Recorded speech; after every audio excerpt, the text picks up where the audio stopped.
Hello, grade 11. So today we're going to be going on to negative angles. We're working from slides 62 to 70 from the trigonometry PowerPoints.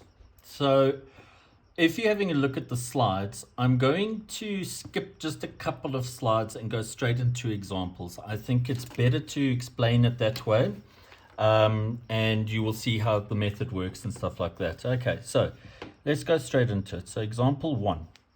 They're asking us to simplify without the use of a calculator. So, normally when they say without the use of a calculator in a trig question, you're going to be dealing with special angles. So, the first question is cos negative 1485 degrees. Okay. So, what we've got here is we've got a negative angle. So what I'm going to do is I'm going to find the corresponding positive angle that relates to that. And how we do it is I take that negative 1485 and I add 360 to it. Okay. And I will carry on adding 360 to that until I get the first positive angle. Okay.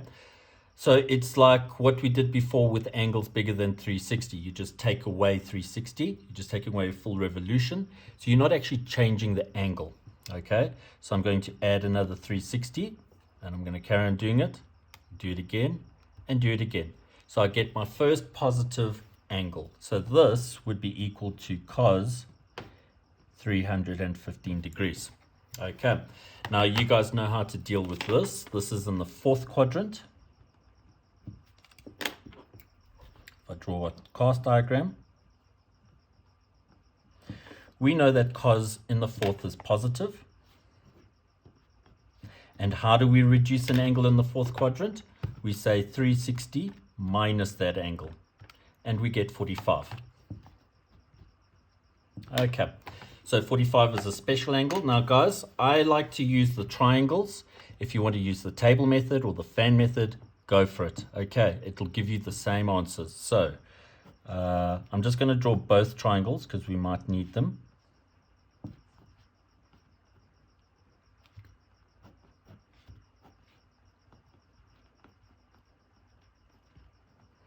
Okay, so we're looking at 45. So cos is x over r. So that's adjacent over hypotenuse. So that gives us 1 over root 2. Okay, if we look at question B. Question B is saying we've got sine minus 870.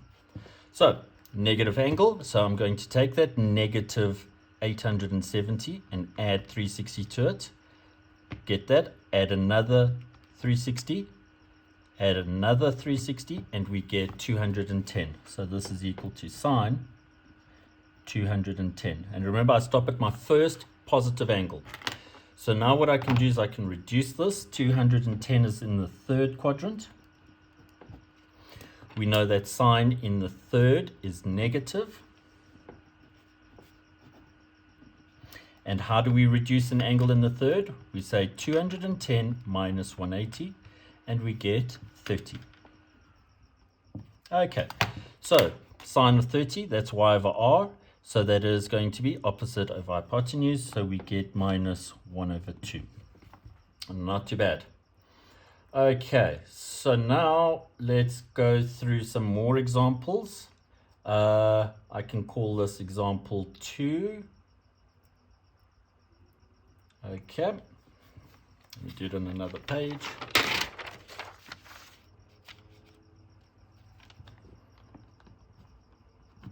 Okay, again, evaluate the following without the use of a calculator. So question A, we have cos minus 30 degrees. Okay, so I'm going to add 360 to that, minus 30, add 360, and we get 330. So this is equal to cos 330 degrees. We know 330 is in the fourth quadrant. Cos in the fourth is positive. How do we reduce this? we say 360 minus 330, and we get 30 degrees. Okay, so we're going to use our triangles.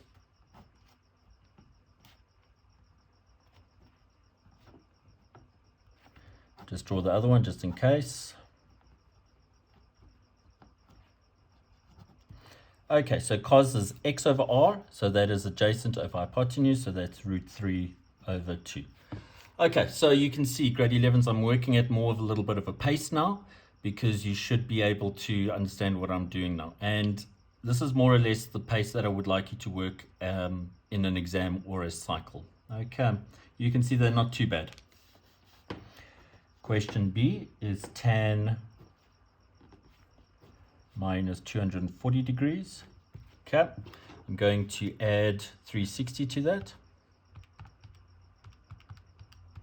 And we get 120. So this is equal to tan 120 degrees. 120 is in the second quadrant. In the second quadrant, tan is negative. I'm going to reduce that by saying 180 minus the 120, and we get 60. Okay, so tan is y over x, so that is opposite over hypotenuse, opposite over adjacent, so we get negative root 3 over 1. Question C, sine minus 315 degrees. Okay, let's add 360 to that, and we get 45. Okay, nice easy one. We don't have to reduce that any further because it's in the first quadrant. Okay, so sine of 45 is opposite over hypotenuse, 1 over root 2. Pretty easy. Okay, right, so let's start with example 3 now. Example 3 is saying express each of the following as a ratio of theta. Okay, in other words, just plain theta. Okay, so question A. We've got sine theta minus 180 degrees. Now, this is in a little bit of a different form from what you're used to. Okay, so if I just draw this up on the side here and I can show you what this is saying. Now, you remember, theta, alpha, beta, x, whatever it is, the angle is always an acute angle. So we know that this theta will be some kind of an angle in the first quadrant. And there's our angle theta. Okay. Now, if I subtract 180 from this angle, 180 would be a straight line, so it would come over here. So our new angle would come somewhere over there. You see, because this would be the minus the 180, taking it over there. So what quadrant is theta minus 180 taking us into? It's taking us into the third quadrant. So theta minus 180 is in the third quadrant. And if we have a look at our cast diagram, we know that sine in the third is negative. And it would just be theta. Okay. If we look at the next one, question B, it's saying cos minus 180 minus theta. So let's see what this one is talking about now.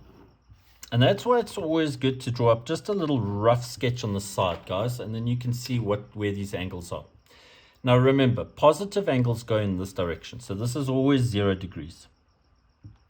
And then that would be 90, 180, 270, 360. But we don't have a positive angle here. We've got a negative angle. So negative angles go in this direction. Okay. So we know that this here would be negative 90.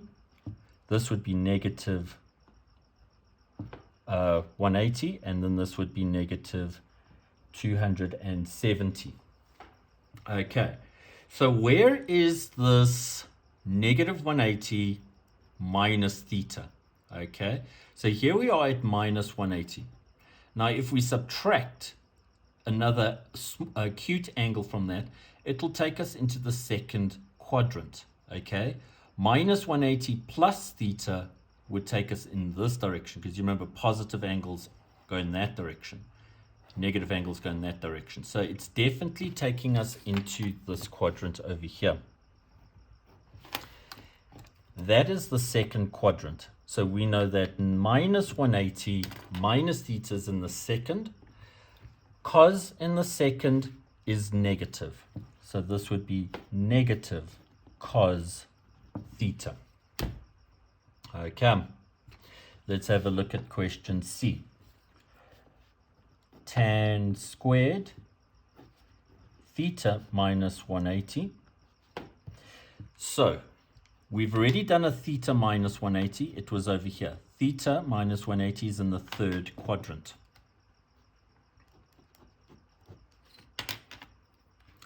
Tan in the third is positive, so this would just reduce to tan squared theta. All right.